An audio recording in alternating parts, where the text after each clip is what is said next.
My perspective on the situation is that it's not necessarily a good thing, but it's kind of a necessary evil, unfortunately. I do believe there can be a lot of cut down on what's currently being used. I know at least a lot of my friends don't necessarily eat like the cookie or the bread that they put on the side, which is wrapped in paper, sometimes plastic. But, instead of just assuming that people want all the odds and ends of things to, ask instead. Hello, my name is Jason, and my perspective on the situation is that I find it really sad that we are the world's premier culinary college and we're wasting a lot of plastic and we're really harming the planet. And despite it, yes, being a pandemic and all that, we still need to make sure that we're caring for the planet as well as ourselves. Hi, my name is Jason, and my perspective on the plastic usage in the egg is that I think we're using way too much plastic right now. I think we can move back to the plates, using the plates and all that, plates and utensils, just because it'd be more sustainable. I know, we really would not be using as much plastic here on campus.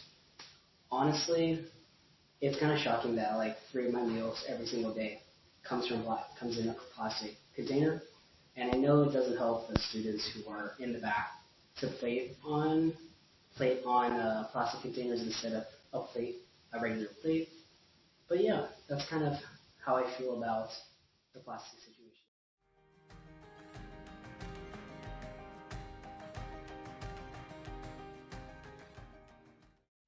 Question 1. Why don't you use bowls and plates anymore when dining in? We technically could serve food on a plate, Okay. but for a bunch of reasons, it was decided not to go that route. Okay. So the state guidelines have a lot to do with distancing, amount of or percentage of seating capacity that you're allowed to fill in any indoor facility. And then there's a lot of suggestions and guidelines on social distancing and what early on, as we got ready to reopen, the main concern was obviously safety. Mm-hmm. And in feeding high volume of customers, our concern had to do with speed of service, because most of the time, or at least one of your meals a day, you're probably dining and having to get back to class. Mm-hmm. And the logistics of that flow, we don't have the ability to necessarily schedule when somebody's going to come and eat. Mm-hmm. So we have to prepare for large groups at certain times and slower volume of guests at other times. Mm-hmm. So planning, and this goes back to Roth Hall also, for dining for everywhere would be in a disposable container so that the guests, you guys, had the flexibility of dining on location or leaving, eating outside, going back to your dorm room, doing whatever you felt most comfortable with. Okay. And that was one of the factors in not introducing plateware, at least at the start. Okay. The other that you've been to the egg, so you the flow starts at the front door, goes through the cashier and into your seating area, and then a separate exit. So there's not a lot of lines. We were very concerned that the little dish room at the egg could potentially clustering. You've been there, you know what it would be like. Yeah. And for the tray, you would have people lined up, and that was a big, big concern. Question 2. Why not ask if we need utensils when giving us our meal? Well, you actually bring up a good point, though, because we have a lot of students who no, I have utensils. No, especially in the marketplace. In the marketplace, it's a little relaxed, and I have sort of a set staff. And the first question they'll ask when they see that you're taking a prepared food item is, would you like silverware? So that's cut down actually quite a bit on the amount of packets that I know a lot of students will also, like we're doing a soup and grilled cheese sandwich now. And in dealing students and staff and working a station, the one thing we didn't want to happen is that you would get your food and trek all the way across campus and then get back to your room and not have a knife, fork, and spoon to eat dinner with. Yeah. So that was a concern at the beginning. But most students right now are being very proactive, and the attendant at whatever station they go to, they'll say, "Oh, I don't need silverware."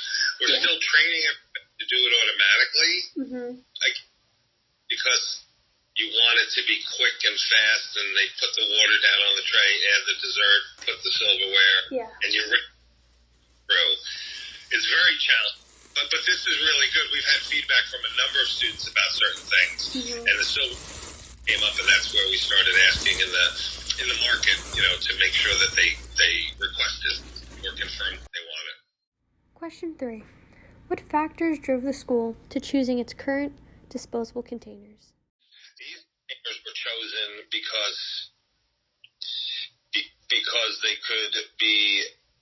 the food could be held and reheated in a microwave.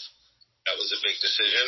Also, it gave enough room to at least attempt some of the plating competencies that are important in the different classes in the different production kitchens. Another big factor is choosing a brand and finding a supplier going to be able to consistently deliver the product. As you can imagine, every college campus across the country is now using disposable containers, almost everywhere. Question 4. Why does the school now provide a bottle of water with each meal? Flow and clusters and, avoid all of that, which was and is a huge concern. We didn't, you can imagine, along with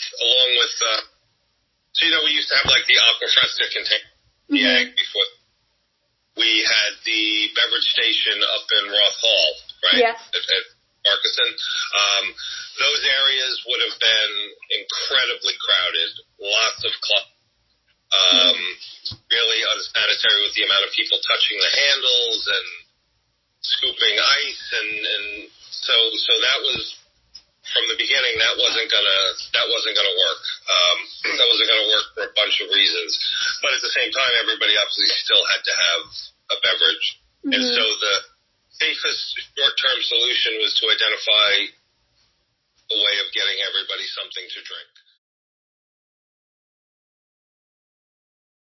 So I think that mostly just asking, like if we need silverware, if we want this in a bag, if we want like the extra thing in a different container than our main food would be helpful, because 9 times out of 10 I don't want everything that they're giving me. I just want like the main dish, and then I don't need silverware because I'll bring it back to my room, or I have silverware that I can wash. So I just think that's a big thing, is just asking. Some advice that I would have for, reducing waste and cutting down on plastic would be, we originally used greenware, and I understand that it's more expensive and we have to partner with a disposal company that, composts it correctly.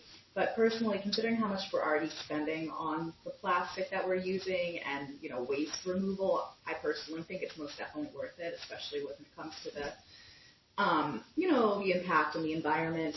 I also think, I kind of said before about asking people if they want a bag or, the cookie instead of just assuming and doing it right away. I think that could definitely cut down on a lot of unused and unneeded plastic and paper waste. Right now, I feel like, other than the egg, I feel like they should open up the gym and set up tables there so people can have more options to dine in, and instead of having all the foods to go. That way, even though it doesn't help a lot, it still helps at least, I would say 25%, which is significantly quite a big number.